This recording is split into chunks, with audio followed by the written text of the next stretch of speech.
Hello friends, आज हम बात करने वाले हैं एसेट्स और लायबिलिटीज़ क्या होते हैं। एसेट्स को हिंदी में संपत्ति और लायबिलिटीज़ को दायित्व कहते हैं।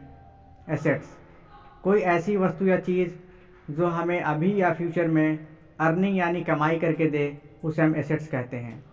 आइए हम इसे ऐसे समझते हैं, अगर आपके पास कोई ज़मीन है जो बहुत साल पहले आपने ख़रीदी थी और अब उसकी कीमत पहले से बढ़ गई है, या फिर आपने कोई बॉन्ड या फिर स्टॉक में पैसे इन्वेस्ट किए हों, या फिर आपने कोई कार खरीदी है और उसे आपने रेंट पर चलाने के लिए दिया हो, या फिर आपने कोई घर खरीदी है और उसे आपने रेंट पर लगाया है, जिससे आपका रेगुलर सोर्स ऑफ इनकम बन जाता है।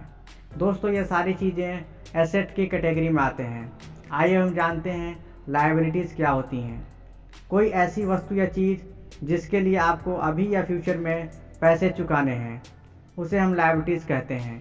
या कोई ऐसी चीज़ जो हमारी जेब से पैसे निकाले, उसे लायबिलिटीज़ कहेंगे। अगर आपने किसी बैंक या किसी व्यक्ति से कर्ज लिया है तो उसे आपका दायित्व यानी कि लायबिलिटीज़ कहेंगे।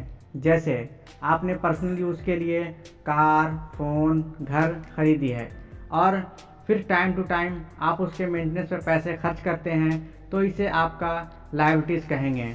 दोस्तों, लायबिलिटीज़ से कोई इनकम नहीं होती है, बल्कि ये आपके खर्च को और बढ़ा देता है, जिससे लोग इसे मेंटेन करने के लिए काम करते रहते हैं। आइए इसे कुछ फाइनेंशियल स्टेटमेंट से समझते हैं। रॉबर्ट के जो पढ़े लिखे डैडी हैं, उनका फाइनेंशियल स्टेटमेंट कुछ इस तरह का है। उनके स्टेटमेंट में दायित्व यानी कि लायबिलिटीज़ ज़्यादा हैं और संपत्ति यानी कि एसेट्स कम हैं। इससे उनके खर्च हमेशा उनकी आमदनी से ज़्यादा होते थे, इसलिए उन्हें संपत्ति में निवेश करने का मौका नहीं मिलता था। उनके दायित्व जैसे क्रेडिट कार्ड के खर्च, होम लोन, कार लोन के खर्च उनकी संपत्ति से कहीं ज़्यादा होते थे।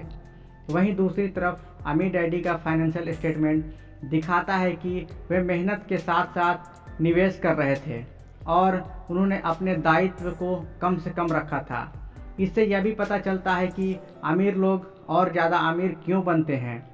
इनके संपत्ति वाले कॉलम में इतना ज़्यादा आमदनी होता है कि उनका खर्च आराम से चल जाता है और जो पैसे बचते हैं वो उसे संपत्ति वाले कॉलम में दोबारा निवेश कर देते हैं। इससे संपत्ति वाला कॉलम बढ़ता रहता है और इससे होने वाली आमदनी भी बढ़ती रहती है। नतीजा यह होता है दोस्तों कि अमीर लोग और भी अमीर हो जाते हैं और जो मिडिल क्लास के लोग होते हैं वो लायबिलिटीज़ को ज़्यादा खरीद लेते हैं, जिससे उनकी ग्रोथ नहीं हो पाती है।